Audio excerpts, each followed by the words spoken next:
क्या आपने कभी सोचा है कि एक आम इंसान, एक छोटे से गांव का लड़का, अपनी मेहनत, सपनों और अटूट हिम्मत से कैसे देश के सपनों को आकार दे सकता है? मैं आरजे क्वीन और आपका स्वागत है मेरे यूट्यूब चैनल एनी बुक्स मरीज पर, जहां हम किताबों की दुनिया में जाकर सिर्फ शब्द नहीं बल्कि जीवन बदलने वाले अनुभव और सीख लेते हैं। आज हम बात करने वाले हैं डॉक्टर एपीजे अब्दुल कलाम और अरुण तिवारी की आत्मकथा wings of fire an autobiography की एक ऐसी यात्रा जो हमें दिखाती है कि सपने कैसे हकीकत बनते हैं, कैसे कठिनाइयां, असफलताएं और संघर्ष हमें मजबूत बनाते हैं, और कैसे एक इंसान सिर्फ अपनी मेहनत और नैतिकता से पूरे राष्ट्र की दिशा बदल सकता है। इस किताब के 14 अध्याय हमें ले जाते हैं कलाम सर के बचपन की मासूमियत से लेकर उनके वैज्ञानिक और राष्ट्र निर्माता बनने की कहानी तक। उनके संघर्षों और सफलताओं के हर पहलू में हम उनके अंदर की दृढ़ता, विनम्रता और नेतृत्व को महसूस कर सकते हैं।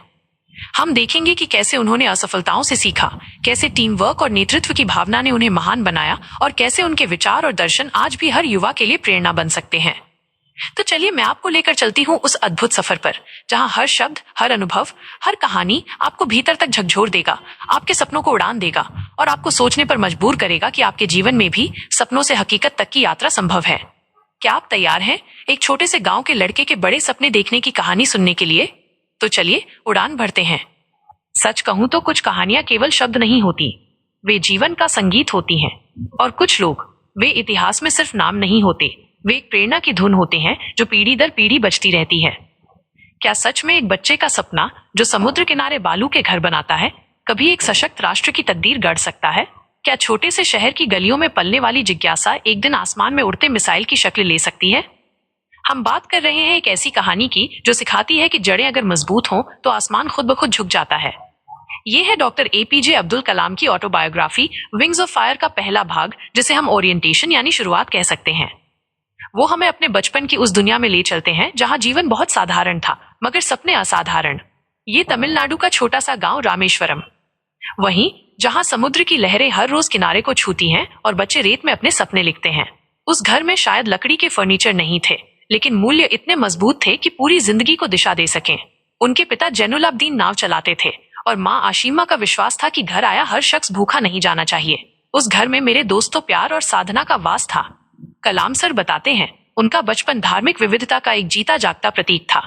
सोचिए, एक मुस्लिम परिवार की रसोई से भगवान राम की शोभा यात्रा के लिए बन रहे फूलों की महक आती थी और हिंदू पड़ोसी रोज इफ्तार में उनके घर बुलाए जाते थे। ये वही संस्कार थे जिन्होंने उनके भीतर ये गहरा सत्य बो दिया कि इंसान का धर्म उसकी इंसानियत है। वो बचपन में अखबार बांटते थे, सुबह 5 बजे साइकिल लेकर निकल जाना, सूरज के साथ दौड़ना, क्योंकि घर में पैसे कम थे लेकिन आत्मसम्मान बहुत ज्यादा। वो बच्चा जिसने घर चलाने के लिए मेहनत की, वही आगे चलकर देश को आत्मनिर्भर बनाने की बात करेगा। यही है जड़ों की ताकत। जब मिट्टी सच्ची हो तो पेड़ आसमान छूता ही है। उनके अंदर हमेशा एक बेचैनी थी, क्यों उड़ता है पक्षी, क्यों चमकता है तारा, क्या इंसान भी उड़ सकता है? यही जिज्ञासा उनके जीवन का इंजन बन गई। और उनके एक टीचर अय्यादुरै सोलोमन ने उनके भीतर आग जलाई। उन्होंने कहा था, अगर तुम अपने भीतर जलने की ताकत पैदा कर लो तो तुम्हें कोई रोक नहीं सकता। ये शब्द सिर्फ मोटिवेशन नहीं थे, ये उस नन्हे कलाम के जीवन की दिशा बन गए। कभी कभी मैं सोचती हूँ, हम सबके जीवन में भी ऐसा कोई पल आता है जब कोई शब्द, कोई व्यक्ति या कोई अनुभव हमें बदल देता है, मगर हम उसे पकड़ नहीं पाते। कलाम ने उस पल को थाम लिया। अगर इस चैप्टर की एक सीख हम अपने जीवन में उतारें तो वो होगी हर स्थिति में अपने भीतर सीखने की आग जलाए रखना। चलिए एक छोटा सा काम करते हैं। इस पल अपनी आंखें बंद कीजिए और अपने चारों ओर देखिए कि आज आपके पास क्या है। हो सकता है आपके पास वो सब न हो जो आप चाहते हैं, साधन नहीं है, समय कम है या समस्याएं बड़ी हैं। अब इस पर ध्यान दीजिए कि आज इस पल आपके पास क्या है जो कोई नहीं छीन सकता। शायद आपकी जिज्ञासा, आपका सवाल पूछने का साहस, आपकी सीखने की इच्छा। उस आग को अपने भीतर महसूस कीजिए। यही वो पूंजी है जो कलाम के पास थी और जो आज भी आपके पास है। हम सबके जीवन में सीमाएं होती हैं, लेकिन अगर जिज्ञासा जीवित है तो रास्ते खुद बनते हैं। एक बार उन्होंने कहा था, मैं जो हूं उसका श्रेय मैं अपने माता पिता, अपने शिक्षकों और अपने बचपन की उस साधारण जिंदगी को देता हूं। ये पंक्ति उस सत्य की गवाही थी कि ऊंचाई पाने के लिए हमेशा जड़ों से जुड़े रहना जरूरी है। तो आज जब आप अपनी रफ्तार, अपनी परेशानियों और अपनी असफलताओं में उलझे हैं, तो जरा रुकिए। अपने भीतर के बच्चे को याद कीजिए जो बिना डर के सपने देखता था। डॉक्टर अब्दुल कलाम की कहानी हमें यही सिखाती है कि उड़ान शुरू होती है जमीन से, और सबसे ऊंचे आसमान तक जाने के लिए पहले अपने भीतर की मिट्टी को पहचानना पड़ता है। कभी अपने आप से पूछिए, क्या मैं अपनी जड़ों से जुड़ा हूं? क्या मैं अपने भीतर के उस बच्चे की आग को अभी भी जलाए हुए हूं? क्योंकि हो सकता है आपकी जिंदगी की सबसे बड़ी उड़ान अभी शुरू ही ना हुई हो। क्या कभी आपने सोचा है कि किसी इंसान की आत्मा की उड़ान कहाँ से शुरू होती है? क्या वो किसी बड़े शहर की ऊंची इमारतों से, किसी शानदार स्कूल से, या किसी अमीर परिवार से होती है? नहीं, कभी कभी वो उड़ान शुरू होती है नमकीन हवा की महक से भरे एक छोटे से तटीय गांव से, जहां जिंदगी बहुत सरल है लेकिन दिल बहुत गहरा। डॉक्टर एपीजे अब्दुल कलाम अपनी ऑटोबायोग्राफी विंग्स ऑफ फायर के पहले चैप्टर, जिसे वो ट्रांसेंडेंस माइनस यानी परिवार और बचपन कहते हैं, माइनस में हमें उसी छोटे से संसार में ले जाते हैं। रामेश्वरम, एक शांत पवित्र समुद्र के किनारे बसा गांव, जहां लहरें किनारे से टकराते हुए जैसे हर दिन यह कहती, हर सीमा के पार भी एक और दुनिया है। यहीं से उस बच्चे की यात्रा शुरू होती है जिसने बाद में पूरे देश के सपनों को उड़ान दी। रामेश्वरम की सुबहें बड़ी खूबसूरत थीं। सूरज जैसे आसमान से उतरकर नारियल के पेड़ों के बीच से झांकता और हवा में नमक और आस्था की मिलीजुली खुशबू होती। वहीं उसी छोटे से घर में एक बालक रहता था, अब्दुल कलाम। उसका घर साधारण था, मिट्टी की दीवारें, नारियल की छत, लेकिन उसके भीतर बसता था प्रेम, अनुशासन और शांति का संसार। उनके पिता जैनुल आबदीन एक ईमानदार और धार्मिक व्यक्ति थे। वो नाव चलाकर लोगों को रामेश्वरम के मंदिर तक पहुंचाते थे, लेकिन उस नाव से ज्यादा गहराई उनके विचारों में थी। वे सिखाते थे, बेटा, हर धर्म की जड़ इंसानियत है। उनकी माँ आशिमा बिना भेदभाव के हर जरूरतमंद को खाना खिलाती। उनके हाथों से बना खाना जैसे दुआ बन जाता था। उस घर में गरीबी थी मगर कमी नहीं थी, क्योंकि वहां मूल्य थे, वहां संस्कार थे, वहां सिर्फ मैं नहीं, हम था। हिंदू पड़ोसी त्योहारों में उनके घर आते और रमजान के वक्त उनके घर से हर किसी के लिए इफ्तार भेजा जाता। ये वही बचपन था जहां धर्म दीवार नहीं था, बल्कि एक पुल था जो दिलों को जोड़ता था। कलाम लिखते हैं कि जब वो छोटे थे तो उनके पिता हर शाम समुद्र किनारे ध्यान लगाते, घंटों तक बस मौन, और छोटे कलाम चुपचाप दूर से उन्हें देखते रहते। उस मौन में ही उन्होंने आध्यात्मिकता सीखी, वो शक्ति जो बाहर की नहीं, भीतर की दुनिया को रोशन करती है। यही शांत ऊर्जा आगे चलकर उनके वैज्ञानिक मन की आधारशिला बनी। कभी सोचिए, हमारे आज के जीवन में जहां हर दिन भाग दौड़ है, तनाव है, वहां क्या हम अपने भीतर उतनी शांति पा सकते हैं जितनी उस नाविक पिता की आंखों में थी? शायद नहीं, पर आज एक छोटा सा प्रयोग करके देखिए। अगले 1 मिनट के लिए अपने हाथ की हथेली को देखिए। अब एक गहरी सांस लीजिए और अपनी आंखें बंद कर लीजिए। कुछ मत सोचिए, बस उस सांस पर ध्यान दीजिए। उस शांति को महसूस कीजिए जो हर भाग दौड़ के नीचे दबी हुई है। ये जो आपने अभी महसूस किया ना, यही है वो ट्रांसेंडेंस, अपने भीतर उतरने का पल जो कलाम ने अपने बचपन में सीखा था। एक बार उनके पिता ने उनसे कहा था, जब तुम्हारा मन बहुत बेचैन हो तो अपने कर्म में लग जाओ, क्योंकि कर्म ही मन को शांति देता है। ये वाक्य उनके जीवन का दिशा सूत्र बन गया। जब भी वो असफल हुए, गिर पड़े, यही वाक्य उन्हें उठाता रहा। कभी कभी मैं सोचती हूँ, कितना सुंदर होता अगर हम सबके बचपन में ऐसे संस्कार बोए जाते, जहां धर्म हमें जोड़ता, जहां शांति हमारा स्वभाव होती और जहां माता पिता की सादगी हमारी सबसे बड़ी शिक्षा बनती। ये अध्याय हमें यही याद दिलाता है कि महानता किसी महल में नहीं, बल्कि विनम्रता की झोपड़ी में पलती है।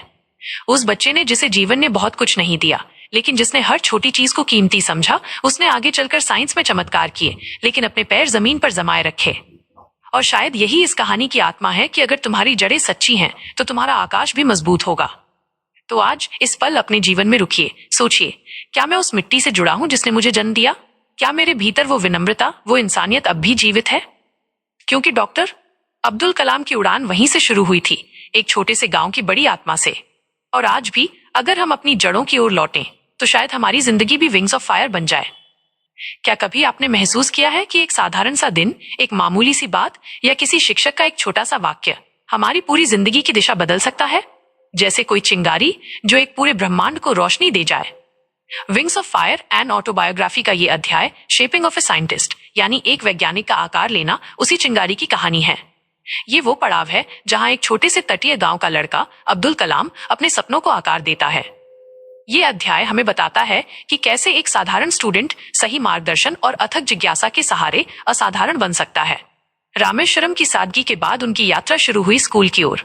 वो लकड़ी की बेचें, ब्लैकबोर्ड की धूल और वो सरलता जिसने उनके भीतर सीखने की भूख जगाई। कलाम कभी भी सबसे तेज छात्र नहीं थे, लेकिन उनमें एक चीज थी, सवाल पूछने की आदत। उन्हें हर चीज का क्यों जानना था। यही क्यों आगे चलकर उनके जीवन का इंजन बना। उनके स्कूल के दिनों में 2 टीचर उनके जीवन में जैसे भगवान बनकर उतरे। पहले थे श्री शिव सुब्रमण्यम अय्यर, विज्ञान के अध्यापक। वो हमेशा कहते, साइंस सिर्फ किताबों में नहीं है, ये हवा में है, रोशनी में है, तुम्हारी सांसों में है। एक दिन उन्होंने पक्षियों के उड़ने की प्रक्रिया समझाने के लिए पूरी कक्षा को समुद्र किनारे ले गए। वहां उन्होंने बच्चों से कहा, देखो इन पक्षियों को, ये विज्ञान के सबसे सुंदर शिक्षक हैं। अगर तुम इन्हें समझ लो तो उड़ान को समझ लोगे। वही दिन था जब छोटे कलाम के भीतर एरोनॉटिक्स यानी उड़ान विज्ञान की जिज्ञासा जागी। ये सिर्फ एक लाइफ लेसन नहीं था, ये एक सपने का जन्म था। दूसरे शिक्षक थे श्री अय्यादुरै सोलोमन, जिन्होंने उन्हें सिर्फ पढ़ाया नहीं बल्कि सोचने का साहस दिया। जब कभी कलाम किसी सवाल से डरते, वो कहते, कभी भी अपने सपनों की ऊंचाई से मत डरो, क्योंकि ईश्वर उन्हीं के सपनों में जीवन भरता है जो डरते नहीं। ये शब्द उनके भीतर गूंजते रहे, हर असफलता, हर ठोकर के बाद भी। उन दिनों उनका परिवार आर्थिक रूप से बहुत कमजोर था। स्कूल की फीस देना मुश्किल था, किताबें पुरानी थीं, यूनिफॉर्म फटी हुई, लेकिन उनकी आंखों में चमक थी, ज्ञान की भूख की चमक। वो सुबह अखबार बांटते और शाम को पढ़ाई करते।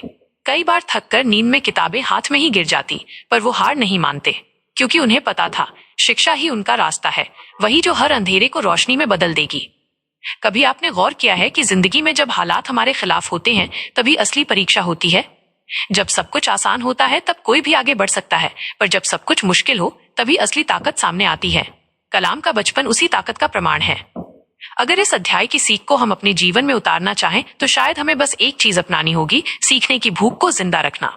भले ही परिस्थितियां कैसी भी हों, अगर हम जिज्ञासु रहेंगे, अगर हम सवाल पूछते रहेंगे तो रास्ते खुद बनेंगे। चलिए एक छोटा सा प्रयोग करते हैं जो इस सीख को हमारे रोजमर्रा के जीवन में उतार दे। आज से हर सुबह उठते ही अपने दिन की शुरुआत एक नए सवाल से कीजिए। अपने आप से पूछिए, आज मैं अपने काम, अपनी हॉबी या किसी नए विषय में क्या नया सीख सकता हूँ। बस इतना ही। यही सवाल आपकी सोच को बदल देगा और धीरे धीरे आपकी पूरी दिशा भी। डॉक्टर अब्दुल कलाम ने अपनी किताब में लिखा है, शिक्षा में वही शक्ति है जो इंसान को भाग्य लिखने वाला बना देती है। और जब वो कहते हैं, a teacher can ignite the mind and set it on fire, यानी एक शिक्षक दिमाग में आग लगा सकता है, तो वो अपने अनुभव से बोलते हैं, किसी किताब से नहीं। इस अध्याय के अंत तक आते आते हम महसूस करते हैं कि उड़ान सिर्फ आसमान की नहीं होती, वो भीतर से शुरू होती है। हर महान वैज्ञानिक, हर महान इंसान पहले अपने भीतर उड़ता है, फिर दुनिया को दिखाता है कि सपनों के भी पंख होते हैं। तो जरा रुकिए, अपने स्कूल के दिनों को याद कीजिए। वो एक शिक्षक जिसने आप पर भरोसा किया था, वो एक वाक्य जिसने आपको उठाया था। क्या आप अब भी उसके अर्थ को जी रहे हैं? क्योंकि शायद आपकी जिंदगी का शेपिंग ऑफ ए साइंटिस्ट अभी पूरा नहीं हुआ है। हो सकता है आपकी असली उड़ान अभी शुरू ही न हुई हो। क्या कभी आपने महसूस किया है कि जिंदगी में एक पल ऐसा आता है जब सब कुछ अचानक साफ दिखने लगता है, जैसे किसी धुंधले शीशे पर किसी ने हथेली रख दी हो और आपकी मंजिल पहली बार इतनी स्पष्ट दिखे कि दिल कह उठे, हाँ यही है मेरा रास्ता। Wings of fire and autobiography का ये तीसरा चैप्टर, ओरिएंटेशन, मार्गदर्शन और प्रेरणा, हमें उसी निर्णायक क्षण की कहानी सुनाता है। ये वो समय था जब एक छोटे से गांव का लड़का, जो कभी समुद्र किनारे उड़ते पक्षियों को देखकर मंत्रमुग्ध होता था, अब मद्रास इंस्टीट्यूट ऑफ टेक्नोलॉजी की लैबोरेटरीज में खड़ा था और समझ रहा था कि उड़ान सिर्फ पक्षियों की नहीं, इंसानों की भी हो सकती है। कॉलेज की जिंदगी आसान नहीं थी। वहां चारों ओर होशियार दिमाग थे, मशीनों की गूंज थी और हर तरफ प्रतिस्पर्धा की तपिश। लेकिन कलाम के पास कुछ और था, एक प्यास, कुछ जानने की, कुछ बनाने की, कुछ कर दिखाने की। वो दिन रात प्रयोगों में डूबे रहते, कागजों पर पंखों के मॉडल बनाते और रात में देर तक लैब में काम करते। कई बार थकान इतनी होती कि नींद और जाग का फर्क मिट जाता, लेकिन दिल में वो एक सपना जलता रहता, मैं एक विमान बनाना चाहता हूँ। उनकी राह में एक ऐसे शिक्षक आए जिन्होंने उस सपने को आकार दिया, प्रोफेसर सुब्रमण्यम। एक दिन कलाम एक प्रोजेक्ट पर काम कर रहे थे, विमान का एक छोटा सा मॉडल जो उनके जीवन की पहली उड़ान थी। लेकिन जब उन्होंने प्रोफेसर को दिखाया तो उन्होंने कठोर स्वर में कहा, तुम्हारा मॉडल बहुत खराब है, ये उड़ नहीं सकता। तुम्हारे पास इसे सुधारने के लिए सिर्फ 3 दिन है। वो 3 दिन जैसे आग का इम्तिहान थे। कलाम बिना खाए बिना सोए बस एक ही चीज में डूब गए, अपने काम में। वो हर स्क्रू, हर पंख, हर कोण को बार बार सुधारते रहे। और जब तीसरे दिन उन्होंने अपना मॉडल दोबारा प्रोफेसर को दिखाया तो उनके चेहरे पर पहली बार एक मुस्कान थी। उन्होंने कहा, अब ये उड़ सकता है। उस वक्त कलाम को महसूस हुआ कि किसी के सख्त शब्द भी कभी कभी जीवन की सबसे बड़ी प्रेरणा बन जाते हैं। क्या हमारे जीवन में भी कोई ऐसा व्यक्ति रहा है जिसने हमें झकझोर कर हमारी क्षमता जगाई हो? आलोचना ही कभी कभी वो दर्पण होती है जिसमें हम अपनी असली ताकत देख पाते हैं। इस अध्याय की गहराई यही है, मार्गदर्शन हमेशा मुलायम नहीं होता। कभी कभी जो शब्द हमें चुभते हैं वही हमें तराशते हैं। एक छोटा सा व्यावहारिक प्रयोग आप आज से ही कर सकते हैं। जब कोई आपकी गलती निकाले तो रक्षात्मक मत बनिए, बस अपने मन में एक सवाल उठाइए, क्या इसमें कोई सच्चाई है जो मुझे बेहतर बना सकती है? यही एक सोच आपकी पूरी दिशा बदल सकती है। कलाम लिखते हैं कि मद्रास इंस्टीट्यूट ऑफ टेक्नोलॉजी ने उन्हें सिर्फ तकनीक नहीं सिखाई, बल्कि डिसिप्लिन यानी अनुशासन और आत्मविश्वास का अर्थ समझाया। वहां उन्होंने सीखा कि असफलता से डरना नहीं चाहिए, क्योंकि हर असफल प्रयोग सफलता की दिशा में एक और कदम होता है। वो पल जब उनका प्रोजेक्ट सफल हुआ, वो सिर्फ एक मॉडल की उड़ान नहीं थी, वो उनके सपनों की उड़ान थी। उस क्षण उन्होंने तय कर लिया, मैं विमान बनाऊंगा, मैं भारत को ऊंचाई दूंगा। और यही निर्णय उनकी पूरी जिंदगी का ओरिएंटेशन बन गया, दिशा और प्रेरणा दोनों। कभी कभी मैं सोचती हूँ, क्या हमारे भीतर भी कोई ऐसा सपना है जो बार बार दरवाजा खटखटाता है, पर हम उसे सुन नहीं रहे? क्या हमें भी किसी प्रोफेसर सुब्रमण्यम की जरूरत है, जो हमें हमारी सीमाओं से बाहर धकेल दे? ये अध्याय हमें यही सिखाता है कि मंजिल पाने से पहले रास्ते को पहचानना जरूरी है, और रास्ता तभी दिखता है जब हम भीतर झांक कर पूछते हैं, मैं क्या बनना चाहता हूँ? डॉक्टर अब्दुल कलाम के लिए वो जवाब था, मैं उड़ना चाहता हूँ। और उनके उस एक फैसले ने न सिर्फ उनकी जिंदगी बदली, बल्कि एक पूरे राष्ट्र का सपना गढ़ दिया। शायद हम सबके भीतर भी वही आग है, वही दिशा, बस इंतजार है उस पल का, जब हम साफ साफ कहें, हाँ अब मैं जानता हूं मुझे कहाँ जाना है। कभी कभी जिंदगी एक सवाल बनकर सामने खड़ी हो जाती है, क्या तुम्हें यकीन है कि तुम्हारे सपने सिर्फ सपने नहीं, बल्कि तुम्हारे होने की वजह है? उस सवाल के जवाब में अगर दिल से आवाज उठे, हाँ, तो समझो जिंदगी तुम्हारे साथ चलने को तैयार है। यही वो पल था जब डॉक्टर अब्दुल कलाम की जिंदगी ने दिशा से मंजिल की ओर उड़ान भरी। ये हिस्सा है wings of fire, an autobiography का भाग 2, क्रिएशन यानी सृजन। वह जगह जहां एक साधारण इंसान का संघर्ष, प्रयोग और आत्मविश्वास उसे भारत की ऊंचाइयों तक ले जाता है। मद्रास इंस्टीट्यूट ऑफ टेक्नोलॉजी में पढ़ाई पूरी करने के बाद कलाम साहब को नौकरी की तलाश थी। जेब में पैसे नहीं, पर दिल में आग थी। वो हर उस दरवाजे को खटखटाते जो उन्हें आसमान के थोड़ा और करीब ले जाए। उनके मन में सिर्फ एक सपना था, मैं विमान बनाना चाहता हूँ। वो सपना जो न तो किसी कागज पर लिखा गया था, न किसी ने दिया था, वो उनके भीतर से निकला था। पर सपनों की उड़ान हमेशा आसान नहीं होती। उन्होंने पहले DTD एंड P एयर में नौकरी की कोशिश की, लेकिन चयन नहीं हुआ। बहुतों ने कहा, अब छोड़ दो, कुछ और सोचो। मगर जो अपने सपने से सच्चा होता है, वो कभी हार नहीं मानता। कुछ ही दिनों बाद उन्हें इंडियन स्पेस रिसर्च में मौका मिला, एक ऐसी जगह जहां से उनकी कहानी ने सच में उड़ान भरी। वहां हर दिन एक परीक्षा थी, सीमित साधन, कम संसाधन, पर अपार जुनून। कभी कभी तो लगता जैसे दुनिया उनकी परीक्षा लेने पर तुली है, लेकिन कलाम साहब ने कभी किसी बाधा को दीवार नहीं बनने दिया। वो हर रुकावट को सीढ़ी बनाते गए। उन्होंने मिट्टी, धातु और सपनों से अपना पहला रॉकेट मॉडल बनाया, और जब वो असफल हुआ, तब भी उन्होंने उस राख में से सीख खोज ली, जैसे राख से उठने वाला फिनिक्स। मुझे याद है जब मैंने पहली बार किसी असफल कोशिश के बाद सब छोड़ देने का मन बनाया था, तो किसी ने कहा था, हर असफलता एक नया फॉर्मूला छुपाए बैठी है। शायद यही कलाम साहब की ताकत थी। वो हर नाकामी से एक दिशा निकाल लेते थे। उन्होंने थुम्बा इक्वेटोरियल लॉन्च स्टेशन पर काम शुरू किया, जहां सब कुछ हाथों से बनता था, उपकरण, रॉकेट, लॉन्च पैड, यहां तक कि सपनों की रूपरेखा भी। वो कहते थे, हमारे पास साधन कम है, पर हमारी सोच अमीर है। कभी सोचा है, अगर हमारे पास सब कुछ हो तो हम कोशिश क्यों करेंगे? असल तो तब होता है जब हमारे पास कुछ नहीं होता, तब हमारी सच्ची क्षमता बाहर आती है। कलाम साहब के जीवन में यही हुआ। उन्होंने सिखाया कि कड़ी मेहनत सिर्फ शरीर का नहीं, आत्मा का व्यायाम है। चलिए एक छोटा प्रयोग आज हम सब करते हैं। अपनी पिछली सबसे बड़ी असफलता को याद कीजिए। वो चीज जहां आपने सोचा था कि सब खत्म हो गया। अब इस पल उस नाकामी को एक लाइफ लेसन के तौर पे देखिए। उस असफलता ने आपको कौन सी सबसे जरूरी चीज सिखाई? शायद धैर्य, शायद गलती को ठीक करने का तरीका। उस सीख को कसकर पकड़ लीजिए। यही वो आंतरिक सृजन है जो कलाम साहब ने हर लॉन्च फेलियर के बाद किया था। एक दिन उन्होंने अपने सहयोगियों से कहा था, हमारा काम सिर्फ मिसाइल बनाना नहीं, बल्कि एक ऐसी सोच बनाना है जो भारत को उड़ना सिखाए। और उस दिन से भारत ने सच में उड़ना शुरू किया। क्या आज आप अपनी सीमाओं को चुनौती दे रहे हैं? क्या आप असफलता में अवसर देख रहे हैं? क्योंकि जब इंसान अपनी सीमाओं को चुनौती देता है, तभी वो अपनी नियति को फिर से लिखता है। उनकी कहानी हमें सिखाती है, जब तुम सृजन की राह चुनते हो, तो पूरी सृष्टि तुम्हारे साथ कदम मिलाकर चलती है। जिंदगी के इस हिस्से में डॉक्टर अब्दुल कलाम सिर्फ रॉकेट नहीं बना रहे थे, वो उम्मीद गढ़ रहे थे, आत्मविश्वास गढ़ रहे थे, और एक पीढ़ी का विश्वास बना रहे थे कि हाँ, आसमान सिर्फ देखने के लिए नहीं, छूने के लिए होता है। कभी सोचा है, पहला कदम हमेशा छोटा क्यों होता है, जबकि मंजिलें इतनी बड़ी होती हैं? शायद इसलिए क्योंकि हर बड़ी उड़ान की शुरुआत एक छोटे डगमगाते कदम से ही होती है। Wings of fire and autobiography का ये चैप्टर, द फर्स्ट स्टेज, हमें डॉक्टर अब्दुल कलाम के उसी पहले कदम की कहानी सुनाता है जब उन्होंने DRDO यानी defence research and development organisation में अपनी पहली नौकरी शुरू की थी। ये वो समय था जब जिंदगी उन्हें ये सिखाने वाली थी कि सपनों की दिशा तो तय हो चुकी है, अब उन्हें साकार करने की मेहनत शुरू करनी है। मद्रास इंस्टीट्यूट ऑफ टेक्नोलॉजी से निकलने के बाद एक साधारण सादगी भरा नौजवान अपने भीतर कुछ असाधारण करने की आग लिए दिल्ली पहुंचा था। DRDO में उसे पहली बार काम मिला। एक छोटी सी टीम, सीमित साधन, लेकिन असीम संभावनाएं। यही वो जगह थी जहां उन्होंने पहली बार महसूस किया कि कल्पना से बड़ा कोई हथियार नहीं होता। वहां हर दिन कुछ नया सीखने को था, कभी मशीनों से, कभी लोगों से और कभी असफलताओं से। पहले ही दिन जब उन्होंने अपना कार्यस्थल देखा, पुरानी मशीनें, अधूरे ब्लूप्रिंट और धूल भरे ड्राइंग बोर्ड, तो शायद कोई और होता तो हिम्मत हार जाता। लेकिन कलाम साहब ने मुस्कुराकर कहा, यहाँ कमी साधनों की नहीं, सोच की होती है। उन्होंने अपने सीमित संसाधनों को अवसर में बदला, हर असफल प्रयोग को एक नई दिशा दी। धीरे धीरे उनके काम ने पहचान पाई। उन्होंने एक छोटे हॉवरक्राफ्ट प्रोजेक्ट पर काम शुरू किया, एक ऐसा वाहन जो हवा पर तैर सके।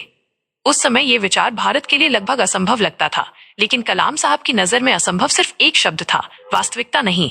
वो रोज सुबह सबसे पहले आते और सबसे बाद में जाते, पर जब भी कोई प्रयोग असफल होता तो वो निराश नहीं होते, बल्कि वो अपनी डायरी में लिखते, हर गलती में एक नई संभावना है, बस उसे पहचानने की नजर चाहिए। हम सबके जीवन में भी एक ऐसा ही पहला कदम आता है जब हमें कुछ नया शुरू करना होता है। अक्सर हम कहते हैं, मेरे पास संसाधन नहीं, सही माहौल नहीं, लोग साथ नहीं। लेकिन क्या ये सच है, या ये हमारे डर की आवाज है? अगर डॉक्टर कलाम उस दिन ये सोचते कि मैं तो बस एक सामान्य इंजीनियर हूं, तो शायद भारत का सपना अधूरा रह जाता। जरा सोचिए, अगर आज आप अपने जीवन के किसी नए चरण की शुरुआत कर रहे हो, चाहे वो नौकरी हो, कला हो या कोई छोटा सपना, तो कैसा होगा अगर आप भी वही दृष्टिकोण अपनाएं? हर समस्या को अवसर की तरह देखना, हर कठिनाई को शिक्षक की तरह मानना, यही तो क्रिएटिव माइंडसेट की असली ताकत है। और यहाँ एक आत्मिक अनुभव है जिसे आप आजमा सकते हैं। जब कोई आपकी गलती निकाले या आपकी आलोचना करे तो रुकिए, रक्षात्मक मत बनिए। बस अपने मन में एक सवाल उठाइए, और ये सवाल कलाम के लैब की दीवारों पर लिखा जा सकता था, क्या इसमें कोई सच्चाई है जो मुझे बेहतर बना सकती है? यही एक सोच आपकी पूरी दिशा बदल सकती है। एक बार कलाम साहब से उनके वरिष्ठ अधिकारी ने पूछा, क्या तुम सच में मानते हो कि तुम उड़ान बना सकते हो? उन्होंने धीमे से कहा, अगर इंसान का विचार उड़ सकता है तो उसका निर्माण भी उड़ान भर सकता है। वो जवाब सिर्फ एक वाक्य नहीं था, वो विश्वास की परिभाषा था। इस अध्याय में कलाम साहब हमें ये नहीं सिखाते कि सफलता कैसे मिलती है, बल्कि ये कि सीखना कैसे नहीं छोड़ना चाहिए, क्योंकि सफलता कोई मंजिल नहीं, बल्कि निरंतर सीखने की यात्रा है। शायद इसीलिए जब भी मैं किसी नए काम की शुरुआत करती हूँ, जब डर लगता है कि पता नहीं मैं कर पाऊंगी या नहीं, तो मुझे डॉक्टर कलाम की मुस्कान याद आती है, वो पहली नौकरी की कहानी याद आती है, और लगता है, हाँ, पहला कदम छोटा है, पर यही तो सबसे बड़ा है। क्योंकि जो इंसान अपने पहले कदम पर यकीन करता है, वो एक दिन पूरी दुनिया को दिखा देता है कि उड़ान जमीन से नहीं, इरादों से शुरू होती है। क्या कभी जिंदगी ने तुम्हें अचानक एक ऐसा रास्ता दिखाया है जो तुम्हें खुद से बड़ा बना दे, जहां पहुंचकर तुम्हें एहसास हो कि तुम्हारा सपना अब सिर्फ तुम्हारा नहीं रहा, वो एक देश का सपना बन चुका है? Wings of fire and autobiography का ये चैप्टर, द सेकंड स्टेज, हमें डॉक्टर अब्दुल कलाम के जीवन के उसी मोड़ पर ले जाता है जब उन्होंने DRDO से ISRO का रुख किया, और वहीं से भारत की अंतरिक्ष यात्रा ने अपने असली पंख फैलाने शुरू किए। वो वक्त था 1960 के दशक का। भारत नया नया आजाद हुआ था, लेकिन उसकी सोच पहले से कहीं ज्यादा ऊंची थी। तभी एक नाम गूंजा, डॉक्टर विक्रम साराभाई। वो सिर्फ वैज्ञानिक नहीं थे, एक दूरदर्शी स्वप्नद्रष्टा थे, जो मानते थे कि अगर भारत को आत्मनिर्भर बनाना है तो हमें आसमान की ओर देखना होगा। जब अब्दुल कलाम को उनके साथ काम करने का अवसर मिला, तो ये मानो किसी साधक को उसका गुरु मिल जाना था। ISRO में उनका पहला दिन कुछ ऐसा था, मिट्टी से बने कमरे, छत पर लटकते बल्ब और चारों ओर बिखरे सपनों के कागज। कोई शानदार लैब नहीं थी, कोई अत्याधुनिक सुविधा नहीं, पर जो था वो था विश्वास। हर व्यक्ति की आंखों में एक चमक थी, हम कर सकते हैं। कलाम साहब कहते थे, वो दफ्तर नहीं, एक तपोभूमि थी, जहां हर प्रयोग, हर असफलता, हर नई कोशिश एक यज्ञ की तरह थी। विक्रम साराभाई से उन्होंने सीखा कि नेतृत्व का मतलब आदेश देना नहीं, बल्कि सपनों में जान फूंकना है। जब भी कोई प्रोजेक्ट असफल होता, साराभाई कहते, गलतियां इंसान को नहीं, दिशा को सुधारती हैं। और यही शब्द कलाम के भीतर बैठ गए। उन्होंने हर असफल प्रयोग को अगली उड़ान की तैयारी समझा। धीरे धीरे सैटेलाइट लॉन्च व्हीकल प्रोग्राम की शुरुआत हुई, भारत का पहला प्रयास अपने उपग्रह को अंतरिक्ष में भेजने का। कल्पना कीजिए उस समय को, जब दुनिया के कुछ गिने चुने देश ही ये करने में सक्षम थे, और यहाँ भारत अपने सीमित साधनों के साथ उस राह पर बढ़ रहा था। हर दिन एक नई चुनौती, हर रात एक नई योजना, और फिर भी कोई शिकायत नहीं, कोई हार नहीं। इस अध्याय में एक बात बहुत गहराई से महसूस होती है, जब इंसान अपने लक्ष्य को खुद से बड़ा मान लेता है, तब उसका हर प्रयास पूजा बन जाता है। डॉक्टर कलाम के लिए काम सिर्फ नौकरी नहीं था, वो राष्ट्र सेवा थी। वो हर रोज ये सोचकर प्रयोग करते थे कि एक दिन इस देश के बच्चे आसमान की ओर देखकर कहेंगे, वो तारा हमारा है। अगर हम इस भावना को अपनी जिंदगी में उतारें तो सोचे कितना बदल जाएगा सब कुछ। हम अक्सर काम को बोझ समझ लेते हैं। थक गया हूँ, मेरा हिस्सा छोटा है, इससे क्या फर्क पड़ेगा। पर जब हम किसी भी छोटे काम को बड़े उद्देश्य से जोड़ लेते हैं तो वही साधारण काम असाधारण बन जाता है। चलिए एक आत्मिक अनुभव से गुजरते हैं। आज अपने सबसे छोटे काम को चुनिए, वो जो आपको सबसे ज्यादा बोरिंग लगता है। अब उसे किसी बड़े सपने से जोड़िए। जैसे अगर आप आज एक ईमेल को पूरी ईमानदारी से लिखते हैं तो आप सिर्फ काम नहीं कर रहे हैं, आप भविष्य के एक बड़े लक्ष्य की ओर विश्वसनीयता का एक ईंट रख रहे हैं। जब आप लक्ष्य को बड़ा कर देते हैं तो कष्ट छोटा लगने लगता है। एक शाम जब पहला लॉन्च प्रयास असफल हुआ, सबके चेहरे झुके हुए थे, लेकिन कलाम साहब ने सिर उठाकर आसमान की ओर देखा और कहा, हमारे रॉकेट भले आज नहीं उड़े, लेकिन हमारे इरादे उड़ चुके हैं। और सच ही तो था, वो असफलता नहीं थी, वो भारत के आत्मविश्वास का दूसरा जन्म था। क्या आप अपने सपनों के साथ इतनी ही शिद्दत से जुड़े हैं? क्या आप अपने इरादों को जमीन से ऊंचा रख पाते हैं? द सेकेंड स्टेज सिर्फ एक चैप्टर नहीं, ये वो क्षण है जब एक इंसान की दृष्टि ने एक राष्ट्र की दिशा बदल दी। और आज भी जब मैं किसी नई शुरुआत से डरती हूँ तो मुझे यही याद आता है, जहां संसाधन कम हो वहां विश्वास सबसे बड़ा इंजन होता है। क्योंकि जब तुम्हारा दिल किसी बड़े उद्देश्य के लिए धड़कता है तो ब्रह्मांड भी तुम्हारे लिए रास्ते बना देता है। कभी तुमने आसमान की ओर देखा है, वो गहराई, वो नीला विस्तार जहां न कोई सीमा है न कोई छत? क्या कभी सोचा है कि उस आसमान तक पहुंचने की कोशिश कैसी लगती होगी? जब धरती का एक साधारण इंसान अपने सपनों को लेकर उस अनंत नीले आकाश को छूने निकल पड़े। यही कहानी है इस चैप्टर की अध्याय 6, द थर्ड स्टेज, जहां डॉक्टर एपीजे अब्दुल कलाम और उनकी टीम ने वो किया जो तब तक असंभव माना जाता था। यही वो मोड़ था जब भारत ने अपनी तकदीर अपने हाथों में लेने की हिम्मत की। जब पहली बार भारत ने अपना इंडिजन सैटेलाइट लॉन्च व्हीकल यानी SLV-3 को तैयार किया, अपने ही दिमाग, अपने ही हाथों और अपने ही भरोसे से। कल्पना करो, 1980 का समय था। चारों ओर अनिश्चितता, संसाधनों की कमी और आलोचनाओं का समंदर। हर तरफ से एक ही आवाज गूंजती थी, क्या भारत सच में अंतरिक्ष तक पहुंच सकता है? लेकिन उस शोर के बीच कुछ ऐसे लोग थे जो इस सवाल का जवाब अपने काम से देना चाहते थे। वो लोग जो मानते थे कि सपनों की असली उड़ान वहीं से शुरू होती है जहां दूसरों को जमीन का डर सताने लगता है। डॉक्टर कलाम उन्हीं में से एक थे, विनम्र, शांत, लेकिन भीतर से आग की तरह जलते हुए। उन्होंने इस मिशन का नाम रखा Rohini satellite launch vehicle, Bharat का अपना पहला कदम अंतरिक्ष की ओर। लेकिन ये यात्रा आसान नहीं थी। हर टेस्ट, हर प्रयोग, हर गणना के पीछे अनगिनत असफलताएं छिपी थीं। एक एक पार्ट के पीछे अनिद्र रातें थीं और हर असफल लॉन्च के बाद टूटी उम्मीदें। पर उस टीम में कुछ ऐसा था जो किसी किताब में नहीं लिखा जा सकता। वो था टीम वर्क, भरोसे की ताकत और ये विश्वास कि अगर हम साथ हैं तो असंभव भी झुक सकता है। कलाम साहब कहते थे, एक वैज्ञानिक तब हारता है जब वो कोशिश करना छोड़ देता है। शायद इसी सोच ने उन्हें और उनकी टीम को बार बार खड़ा किया, हर गिरावट के बाद और हर आंसू के बाद मुस्कुराने की हिम्मत दी। और फिर आई वो सुबह, 18 जुलाई 1980 की सुबह। सबकी नजरें आसमान पर थीं। दिल की धड़कनें सैटेलाइट के इंजन की तरह तेज हो चुकी थीं। काउंटडाउन पूरा हुआ और आग की लपटों के बीच SLV-3 आसमान में दौड़ पड़ा। और जब रोहिणी सैटेलाइट अंतरिक्ष में पहुंची तब वो सिर्फ एक यांत्रिक वस्तु नहीं थी जो उड़ गई, वो था भारत का आत्मसम्मान जो पहली बार उड़ान भर रहा था। वो पल जब सबकी आंखों में आंसू थे, लेकिन वो आंसू हार के नहीं बल्कि अपने देश के सपने को साकार होते देखने की खुशी के थे। इस अध्याय की सबसे बड़ी सीख यही है कि किसी भी देश, किसी भी इंसान की सच्ची ताकत उसके आत्मनिर्भर होने में है। जब तुम किसी चीज के लिए बाहरी सहारे पर निर्भर रहना छोड़ देते हो तब तुम असली शक्ति को महसूस करते हो। और यही बात जिंदगी पर भी उतनी ही लागू होती है। हम अक्सर अपने सपनों को टाल देते हैं, सोचते हैं कि सही वक्त या सही संसाधन का इंतजार करेंगे। लेकिन सच्चाई ये है कि सही वक्त वो होता है जब तुम कोशिश शुरू करते हो, चाहे साधन हो या ना हो। तुम चाहो तो आज ही एक छोटा प्रयोग कर सकते हो। किसी ऐसी चीज पर काम शुरू करो जिसके लिए अब तक तुम दूसरों की मदद का इंतजार कर रहे थे। शायद वो तुम्हारा कोई आइडिया हो, कोई स्केच या कोई नई सोच। बस पहला कदम खुद उठाओ, क्योंकि पहला कदम चाहे छोटा हो वही तुम्हें उड़ान की दिशा देता है। कभी कभी मैं सोचती हूँ, अगर उस दिन डॉक्टर कलाम ने हार मान ली होती, अगर उन्होंने कहा होता कि ये बहुत मुश्किल है, तो शायद आज भारत की कहानी कुछ और होती। लेकिन उन्होंने और उनकी टीम ने अपनी थर्ड स्टेज सिर्फ मशीन में नहीं बल्कि अपने भीतर भी तैयार किया था, जहां डर की जगह विश्वास ने ले ली थी और असंभव की जगह उम्मीद ने। और जब मैं इस अध्याय के बारे में सोचती हूँ तो महसूस करती हूँ कि हम सबके भीतर एक रोहिणी सैटेलाइट है, एक सपना जो उड़ना चाहता है, एक आकाश जो हमारा इंतजार कर रहा है। हमें बस अपनी थर्ड स्टेज तैयार करनी है, वो आखिरी धक्का, वो आखिरी हिम्मत जो हमें जमीन से आसमान तक पहुंचा दे। क्योंकि जीत सिर्फ तब नहीं होती जब सैटेलाइट उड़ती है, असली जीत तो तब होती है जब हम खुद पर यकीन करना सीख जाते हैं। कभी तुमने सोचा है कि जब कोई इंसान अपने सपनों को धरती से उठाकर आसमान में फेंक देता है, तब उस उड़ान की आवाज कैसी होती होगी? वो सिर्फ इंजन की गर्जना नहीं होती, वो होती है इंसान की आत्मा की पुकार, जो कहती है अब मुझे कोई नहीं रोक सकता।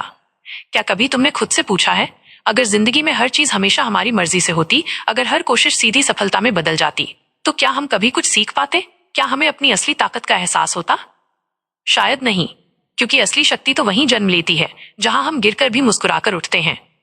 डॉक्टर एपीजे अब्दुल कलाम और अरुण तिवारी की किताब wings of fire an autobiography का 7वां अध्याय द फोर्थ स्टेज यही सिखाता है कि सफलता हमें आत्मविश्वास देती है, लेकिन असफलता हमें भीतर से मजबूत बनाती है। ये वो समय था जब भारत ने SLV-3 की उड़ान से आसमान को छू लिया था। अब सबकी निगाहें अगली उड़ान पर थीं। जिम्मेदारियां बढ़ गई थीं, सपनों का आकार भी। कलाम सर और उनकी टीम अब सिर्फ एक लॉन्च नहीं, बल्कि एक राष्ट्र की उम्मीद संभाल रहे थे। लेकिन जिस ऊंचाई पर सपने पहुंचते हैं, वहां हवा पतली होती जाती है, सांस लेना कठिन और गिरना बहुत गहरा। कुछ मिशन सफल हुए, कुछ नहीं, और हर असफलता एक चुप्पी छोड़ जाती, वैज्ञानिकों की आंखों में थकान और उनके दिलों में सवाल। फिर भी डॉक्टर कलाम कभी टूटे नहीं। वो हर असफल लॉन्च के बाद अपनी टीम को बुलाते और कहते, चलो देखते हैं इसमें क्या सीखा। वो कहते थे, success gives confidence, failure gives strength. यानी सफलता आत्मविश्वास देती है, पर असफलता ताकत देती है। और शायद यही उनके जीवन की सबसे खूबसूरत परिभाषा थी, क्योंकि वो जानते थे कि ताकत बाहर से नहीं, भीतर से आती है। एक बार एक टेस्ट के बाद रॉकेट हवा में फट गया। पूरा देश सवाल करने लगा, क्या ये सब बेकार की कोशिश है? मीडिया ने ताने मारे, लोगों ने उंगलियां उठाई। लेकिन कलाम सर ने अपनी टीम से कहा, अगर ये फेल हुआ है तो इसका मतलब है कि हमने उड़ने की कोशिश की। वो अपनी गलती को छुपाने की जगह सबके सामने स्वीकारते थे, और यही उनके भीतर की सच्ची महानता थी। तुम सोचो, अगर तुम्हारी किसी बड़ी कोशिश में बार बार रुकावट आए, तो क्या तुम में इतनी हिम्मत होगी कि तुम फिर से उठो? बहुत मुश्किल होता है ना? लेकिन अगर हम अपनी असफलताओं को सजा की तरह नहीं, सबक की तरह देखें, तो शायद जिंदगी थोड़ी आसान लगने लगे। एक छोटा सा प्रयोग आज से शुरू करो। जब भी तुम किसी चीज में असफल हो जाओ, एक कॉपी में लिखो, मैंने इससे क्या सीखा। उसे दोषों की लिस्ट मत बनाओ, उसे सीखों की लिस्ट बनाओ। एक हफ्ते बाद देखना, तुम्हारा डर कम हो जाएगा, क्योंकि इंसान तब तक नहीं हारता जब तक वो खुद मान नहीं लेता कि वो हारा है। इस अध्याय में कलाम सर की आंखों में जो चमक थी, वो किसी जीत की वजह से नहीं, बल्कि हर हार से निकलती सीख की वजह से थी। वो कहते थे, हमारी असफलताएं हमें वही बनाती हैं जो हम बन सकते हैं। और शायद यही वजह थी कि आगे चलकर वो सिर्फ एक वैज्ञानिक नहीं, बल्कि भारत के मिसाइल मैन बने, वो इंसान जिसने अपने सपनों से एक पूरी पीढ़ी को उड़ना सिखाया। और आखिर में जब मैं द फोर्थ स्टेज के बारे में सोचती हूँ, तो लगता है जिंदगी भी रॉकेट जैसी ही है। पहले कुछ स्टेज हमें ऊपर उठाते हैं, फिर कुछ स्टेज जलकर खत्म हो जाते हैं ताकि अगली स्टेज उड़ सके। हमें हर उस जली हुई स्टेज का शुक्रिया अदा करना चाहिए जिसने हमें ऊंचाई तक पहुंचाया।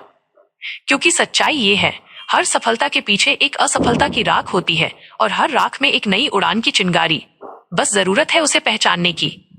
यही कलाम सर की चौथी स्टेज की सीख है कि उड़ान तब तक खत्म नहीं होती जब तक तुम्हारा दिल उड़ने से मना नहीं करता। क्या आपने कभी अपने आप से पूछा है, जब सपने बहुत बड़े हों, तब क्या हमारे पास उन्हें पाने की ताकत होती है? या शायद सच ये है कि बड़े सपने हमें सिर्फ उड़ने का अवसर नहीं देते, बल्कि हमें उन तूफानों में भी टिके रहने का साहस देते हैं जो हमारी राह में आते हैं। डॉक्टर एपीजे अब्दुल कलाम और अरुण तिवारी की किताब wings of fire an autobiography का अगला हिस्सा, पार्ट 3, प्रोपिशिएशन, यही दिखाता है कि असली उड़ान तब शुरू होती है जब चुनौतियां और संघर्ष हमें हिलाकर रख देते हैं। ये वो मोड़ था जब भारत की अंतरिक्ष यात्रा ने अपने सबसे कठिन समय का सामना किया।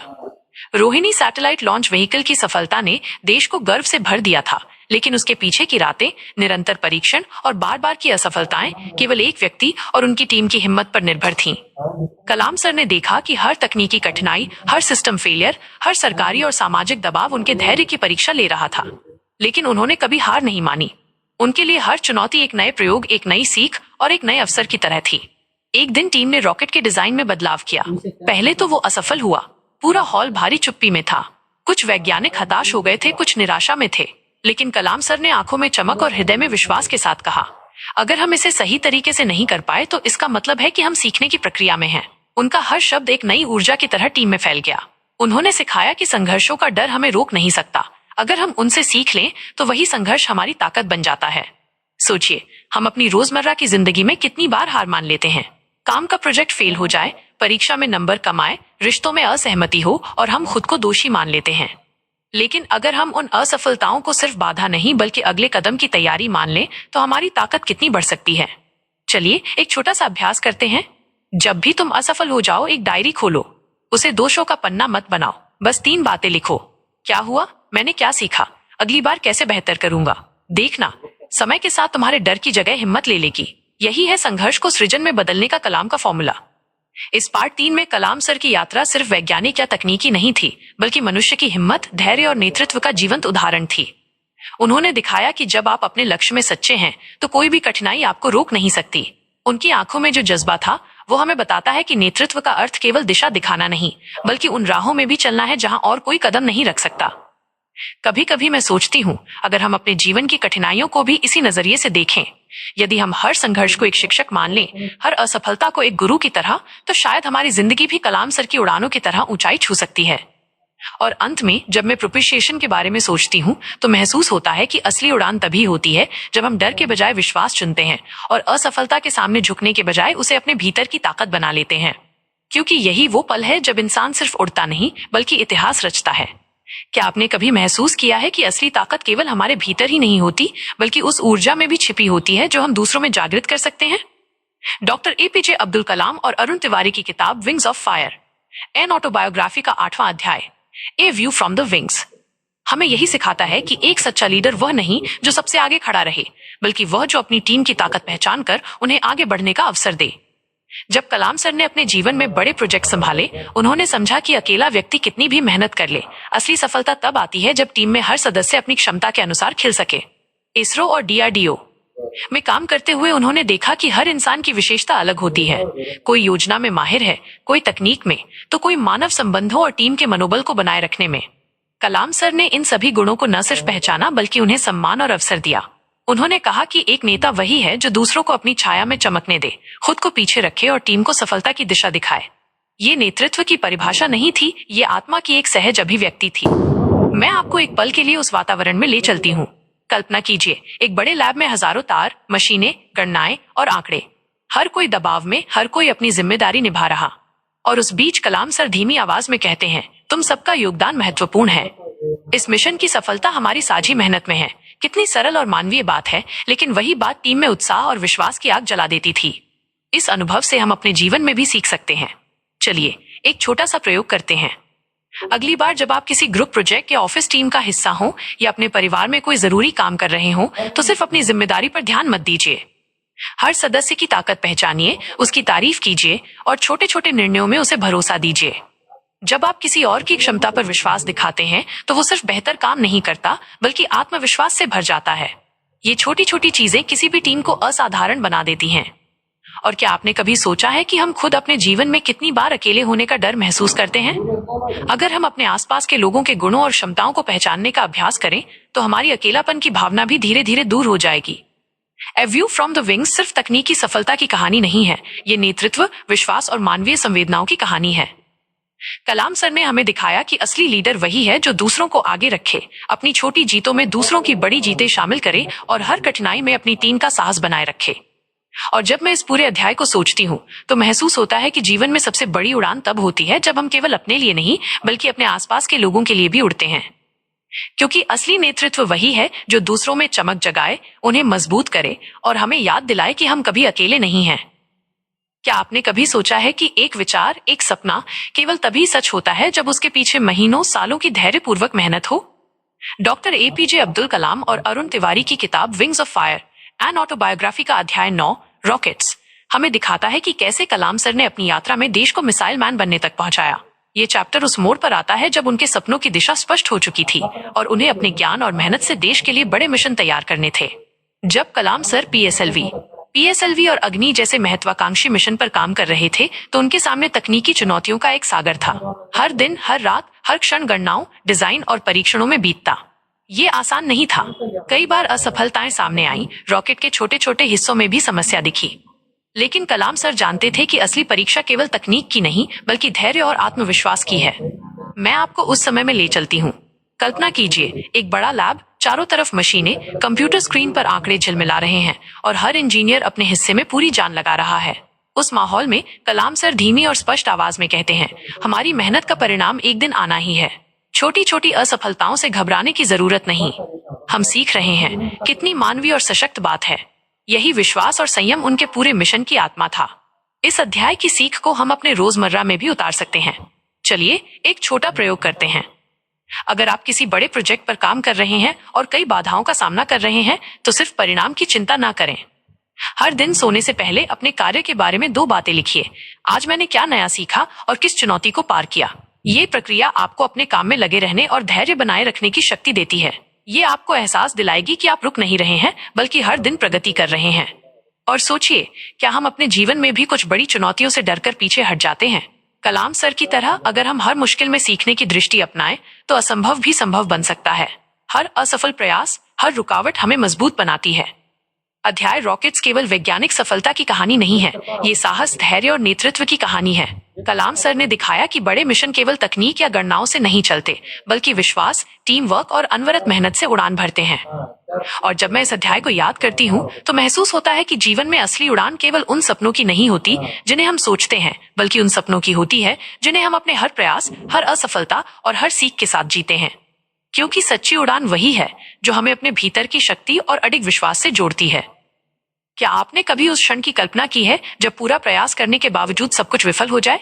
जब मेहनत, उम्मीद और सपने जैसे हवा में घुल जाएं और दुनिया आपके पीछे आलोचना करने लगे?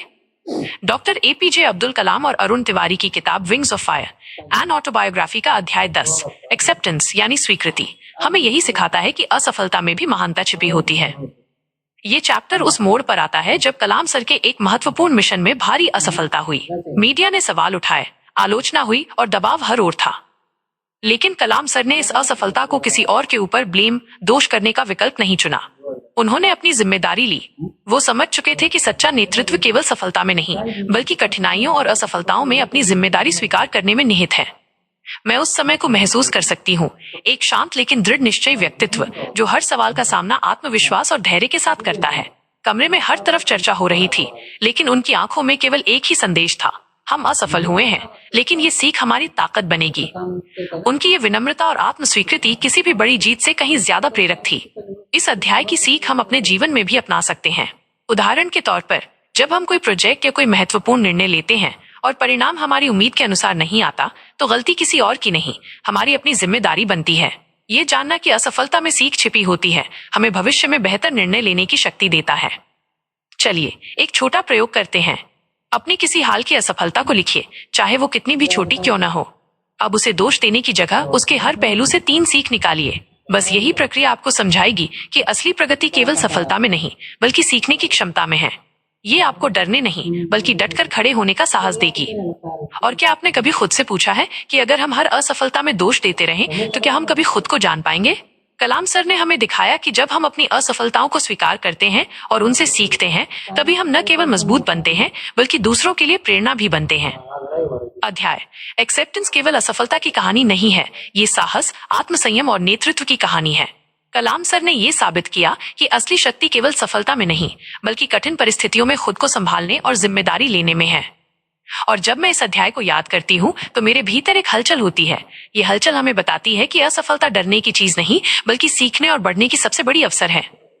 क्योंकि हर बार जब हम अपनी गलती स्वीकार करते हैं और उससे सीखते हैं, हम अपने भीतर की आग को और प्रज्वलित करते हैं, और यही असली उड़ान है। क्या आपने कभी सोचा है कि जब आपके कंधों पर सिर्फ आपकी सफलता की जिम्मेदारी नहीं, बल्कि पूरे देश की सुरक्षा का बोझ आ जाए, तो आप कैसा महसूस करेंगे? डॉक्टर एपीजे अब्दुल कलाम और अरुण तिवारी की किताब wings of fire, an autobiography का अध्याय 11, पोर्टफोलियो, हमें बिल्कुल यही एहसास कराता है। ये चैप्टर उस समय का है जब कलाम सर डीआरडीओ में वापस लौटे और इंटीग्रेटेड गाइडेड मिसाइल प्रोग्राम की जिम्मेदारी संभाली। यहाँ से उनके जीवन का वो चरण शुरू होता है जहाँ वो सिर्फ वैज्ञानिक नहीं, बल्कि राष्ट्र निर्माता बन गए। मैं उस समय को महसूस कर सकती हूँ जब कलाम सर अपने नए ऑफिस में प्रवेश कर रहे थे और उनके चारों ओर अग्नि, पृथ्वी, नाग, आकाश, त्रिशूल जैसे मिशन की योजनाएं फैल रही थीं। हर नाम के पीछे सिर्फ तकनीक नहीं, बल्कि लाखों लोगों की सुरक्षा और देश का विश्वास जुड़ा था। उनके चेहरे पर गंभीरता और निश्चय का मिश्रण था। ये वो समय था जब उन्होंने समझा कि उनकी मेहनत और जिम्मेदारी का दायरा अब व्यक्तिगत उपलब्धियों से कहीं बड़ा हो गया है। इस अध्याय में कलाम सर ने दिखाया कि बड़े प्रोजेक्ट्स को सफलता की ओर ले जाने के लिए केवल ज्ञान ही पर्याप्त नहीं होता, बल्कि नेतृत्व, टीम वर्क और हर व्यक्ति की ताकत को समझना भी उतना ही महत्वपूर्ण है। मैंने कल्पना की कि कैसे उन्होंने हर वैज्ञानिक और इंजीनियर के विचार को सुना, उनकी कमजोरियों और ताकत को पहचाना और उन्हें अपने मिशन की दिशा में जोड़ दिया। उनके लिए असफलता केवल एक चुनौती थी, न कि हार। हम भी इस सीख को अपने जीवन में उतार सकते हैं। चलिए एक छोटा सा अभ्यास करते हैं। अगर हम किसी बड़े प्रोजेक्ट या टीम में काम कर रहे हैं तो केवल अपने काम पर ध्यान नहीं देना चाहिए। आज से अपनी टीम के हर सदस्य की ताकत पहचानिए, उन्हें प्रोत्साहित कीजिए और उनकी जिम्मेदारियों को समझते हुए काम को आगे बढ़ाना चाहिए। ये छोटा सा अभ्यास, टीम के हर सदस्य के योगदान को नोट करना और उन्हें सही दिशा देना, हमारी दिनचर्या में बड़े बदलाव ला सकता है।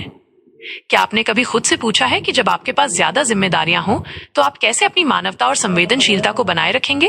कलाम सर ने हमें दिखाया कि चाहे दबाव कितना भी बड़ा हो, आत्मीयता, सहानुभूति और एक स्पष्ट दृष्टिकोण बनाए रखना ही सच्चे नेतृत्व की पहचान है। अध्याय पोर्टफोलियो हमें ये सिखाता है कि जिम्मेदारी केवल बोझ नहीं बल्कि अवसर है। अवसर है अपने ज्ञान, अपने अनुभव और अपनी मेहनत से देश और समाज के लिए कुछ बड़ा करने का। कलाम सर ने दिखाया कि जब हम अपने कंधों पर केवल अपने लिए नहीं बल्कि किसी बड़े उद्देश्य के लिए जिम्मेदारी उठाते हैं तो हमारी उड़ान और भी ऊंची हो जाती है। और जब मैं इस अध्याय की यादों में खो जाती हूँ तो मेरे भीतर एक हलचल होती है। ये हलचल हमें बताती है कि जीवन में हमारी असली ताकत केवल हमारे ज्ञान या कौशल में नहीं बल्कि हमारी जिम्मेदारी को अपनाने और इसे पूरे दिल से निभाने में है। क्योंकि जब हम अपने काम को केवल काम नहीं बल्कि एक मिशन मानकर जीते हैं, तभी हमारी उड़ान का असली अर्थ सामने आता है।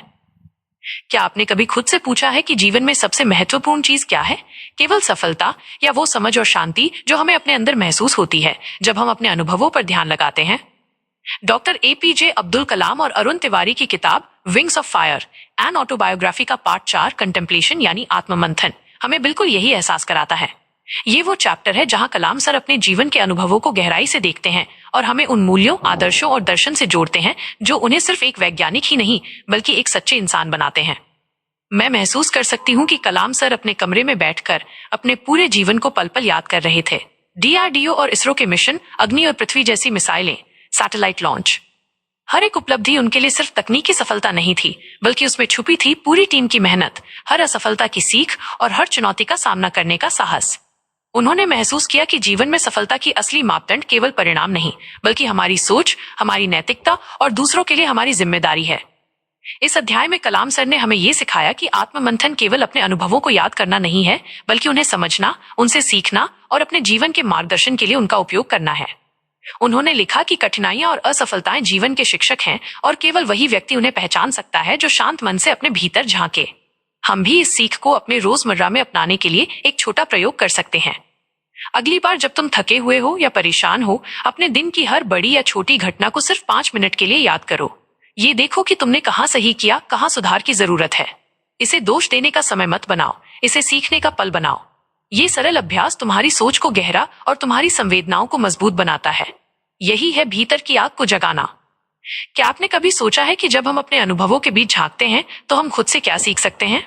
कलाम सर ने दिखाया कि जब हम अपने जीवन की हर घटना को सिर्फ गुजरने वाली बात नहीं बल्कि सीखने का अवसर मानते हैं तो हर असफलता हमें मजबूत बनाती है और हर सफलता हमें विनम्र। कंटेम्पलेशन हमें ये सिखाता है कि जीवन का असली मूल्य हमारे बाहरी कामों में नहीं बल्कि हमारे भीतर की सोच, हमारी संवेदनशीलता और दूसरों के प्रति हमारी जिम्मेदारी में छुपा है। कलाम सर ने हमें ये दिखाया कि जब हम अपनी अंतरात्मा से जुड़ते हैं, अपने अनुभवों का विश्लेषण करते हैं और अपनी गलतियों को स्वीकारते हैं, तभी हम न केवल बेहतर इंसान बनते हैं बल्कि अपने आसपास के लोगों के लिए भी प्रेरणा बनते हैं। और जब मैं इस अध्याय को याद करती हूँ तो मेरे भीतर एक हलचल होती है। ये हलचल हमें बताती है कि जीवन में असली उड़ान सिर्फ बाहरी उपलब्धियों से नहीं आती बल्कि उस शांति, समझ और आत्मज्ञान से आती है जिसे हम अपने अनुभवों से ग्रहण करते हैं। यही वो ज्वाला है जो हमारे भीतर की आग को जगाती है और हमें हमारी असली पहचान की ओर ले जाती है। क्या आपने कभी खुद से पूछा है कि हमारा देश सच में कैसा दिखेगा जब हर बच्चा पढ़ेगा, हर किसान आत्मनिर्भर होगा और हर शहर और गांव में तकनीक और शिक्षा की रोशनी बराबरी से फैलेगी? डॉक्टर APJ अब्दुल कलाम और अरुण तिवारी की किताब wings of fire an autobiography का अध्याय 12 द विजन यानी दृष्टि बिल्कुल यही सवाल हमारे सामने रखता है। ये वो चैप्टर है जहां कलाम सर अपने जीवन के अनुभवों और विज्ञान की समझ से भारत के भविष्य का सपना हमें दिखाते हैं और ये हमें सोचने पर मजबूर करता है कि हम उस सपने का हिस्सा कैसे बन सकते हैं। मैं महसूस कर सकती हूँ कि कलाम सर ने अपने कमरे में बैठकर उस विकसित भारत की तस्वीर अपने मन में गढ़ी होगी। एक ऐसा भारत जहां तकनीक हर हाथ में हो, शिक्षा हर घर में हो और ग्रामीण और शहरी विकास एक साथ कदम से कदम मिलाकर चलें। उन्होंने देखा कि सिर्फ विज्ञान और मिशन ही नहीं बल्कि समाज की समृद्धि और मानवता का विकास भी हमारी जिम्मेदारी है। उनके सपनों में भारत केवल एक भूगोल नहीं था, बल्कि एक जीवंत राष्ट्र था, जहां हर नागरिक का जीवन सम्मानपूर्ण और स्वतंत्र हो। इस अध्याय में कलाम सर ने यह सिखाया कि बड़े सपने हमेशा बड़े काम की ओर ले जाते हैं। उन्होंने लिखा कि great dreams of great dreamers are always transcended. उनका मतलब था कि जब हमारे सपने महान हो तो हमारी मेहनत, हमारी सोच और हमारी लगन हमें उन सपनों से भी आगे ले जाती है। वे बताते हैं कि ये दृष्टि केवल वैज्ञानिक या नेता होने से नहीं आती, बल्कि उसमें धैर्य, सच्चाई और अपने देश के प्रति गहरी संवेदनशीलता शामिल होती है। हम भी इस सीख को अपने रोजमर्रा में अपनाने के लिए एक छोटा प्रयोग कर सकते हैं। अगली बार जब आप कोई काम शुरू करें, चाहे वो पढ़ाई हो, अपने काम में सुधार हो या किसी समाज सेवा का छोटा प्रयास, तो उसे सिर्फ अपनी व्यक्तिगत सफलता से न जोड़ें, उसे इस दृष्टि से जोड़ें, यह छोटा काम उस विकसित भारत की ओर मेरा एक योगदान है। जब हम छोटे छोटे कदमों से बड़े सपनों की ओर बढ़ते हैं, तो हम धीरे धीरे उस कल्पना को हकीकत में बदलने की दिशा में काम कर रहे होते हैं। क्या आपने कभी खुद से पूछा है कि हमारा हर छोटा कदम, हर निर्णय और हर कोशिश हमारे देश के भविष्य में कितना बड़ा प्रभाव डाल सकता है? कलाम सर ने दिखाया कि जब हम अपने दृष्टिकोण को स्पष्ट रखते हैं और हर काम में अपने मूल्यों को जोड़ते हैं, तो हम केवल अपने जीवन को नहीं, बल्कि पूरे समाज को आगे बढ़ाते हैं। द विजन हमें यह समझाता है कि भविष्य का निर्माण केवल योजनाओं और परियोजनाओं से नहीं, बल्कि हमारी सोच, हमारी प्रेरणा और हमारे दृढ़ विश्वास से होता है। कलाम सर ने यह दिखाया कि एक राष्ट्र के सपनों को साकार करने के लिए चाहिए बस साहस, लगन और उस सपने को अपने दिल में महसूस करने की क्षमता। और जब मैं इस अध्याय को याद करती हूँ, तो मेरे भीतर एक हलचल होती है। ये हलचल हमें बताती है कि हमारे सपनों की उड़ान केवल हमारी व्यक्तिगत सीमाओं तक सीमित नहीं होनी चाहिए। ये हमें अपने देश, अपने समाज और अपने आसपास के लोगों के लिए भी ऊंचा उड़ने की प्रेरणा देती है। यही वो ऊर्जा है जो हमें केवल सपने देखने वाला नहीं, बल्कि सपनों को हकीकत में बदलने वाला इंसान बनाती है। क्या आपने कभी खुद से पूछा है कि अगर हमारी पूरी ऊर्जा, हमारी पूरी मेहनत और हमारा विश्वास सिर्फ अपने सपनों तक सीमित न रहे, बल्कि हम उसे अपने देश और समाज के लिए भी लगाएं, तो हमारी जिंदगी कितनी बड़ी उड़ान भर सकती है? डॉक्टर एपीजे अब्दुल कलाम और अरुण तिवारी की किताब wings of fire an autobiography का अध्याय 13 द मैसेज यानी संदेश बिल्कुल इसी सवाल का जवाब देता है। ये वो चैप्टर है जहां कलाम सर ने अपने अनुभवों, अपने संघर्षों और अपने सपनों से निकली सीखों को सीधे युवाओं के दिलों तक पहुंचाने की जिम्मेदारी ली। उनका संदेश साफ था, युवाओं में भरोसा रखो, उन्हें मेहनत, नैतिकता और आत्मविश्वास के रास्ते दिखाओ और उन्हें कभी हार न मानने वाला दृष्टिकोण अपनाने के लिए प्रेरित करो।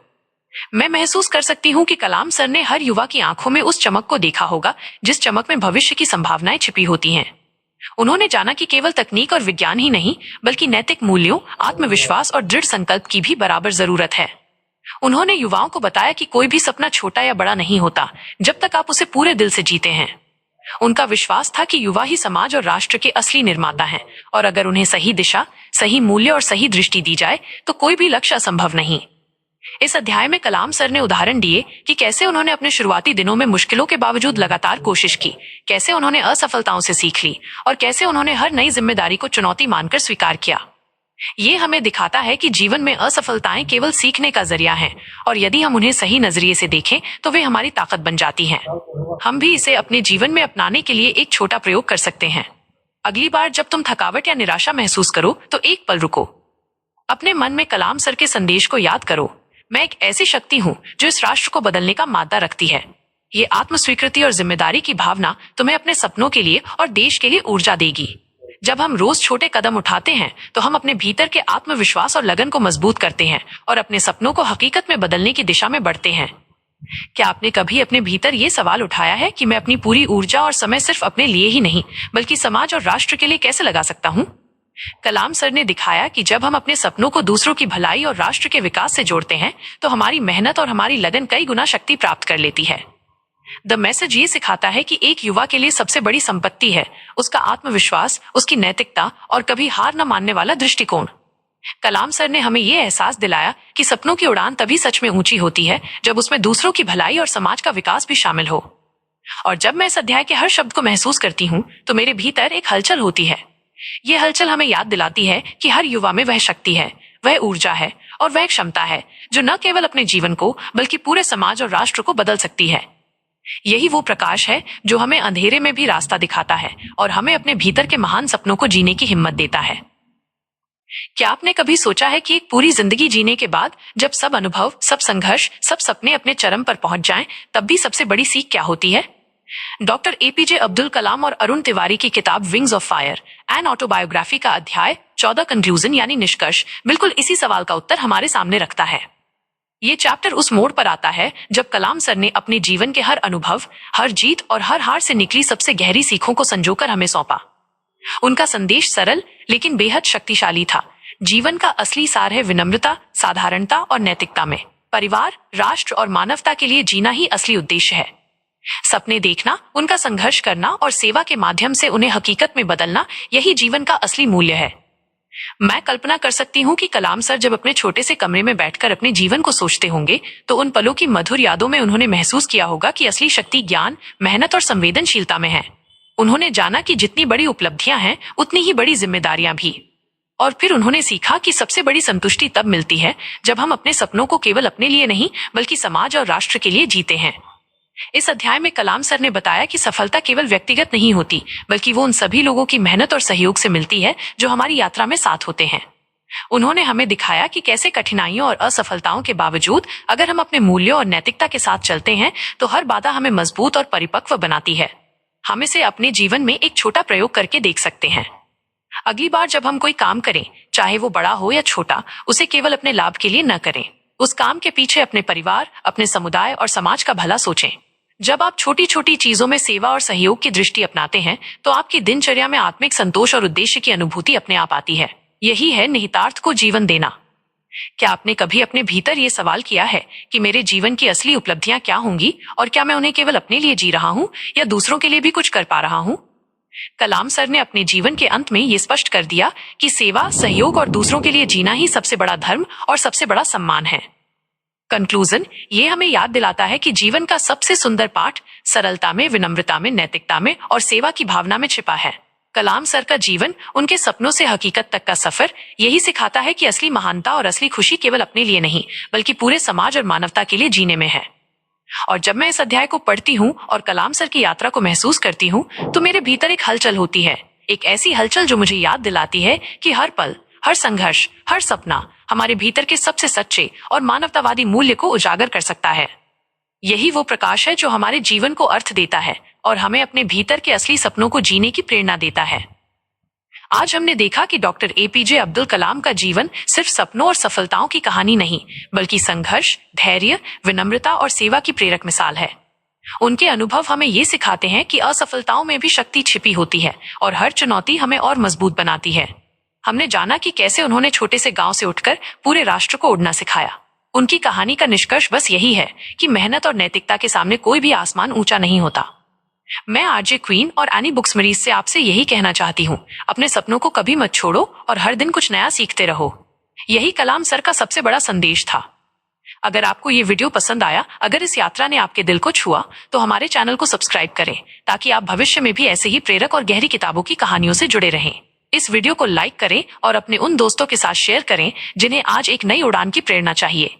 चलो, कलाम सर की तरह हम भी अपने जीवन में सपनों को उड़ान दें और उन्हें हकीकत में बदलें। धन्यवाद और मिलते हैं अगली किताब के नए सफर में।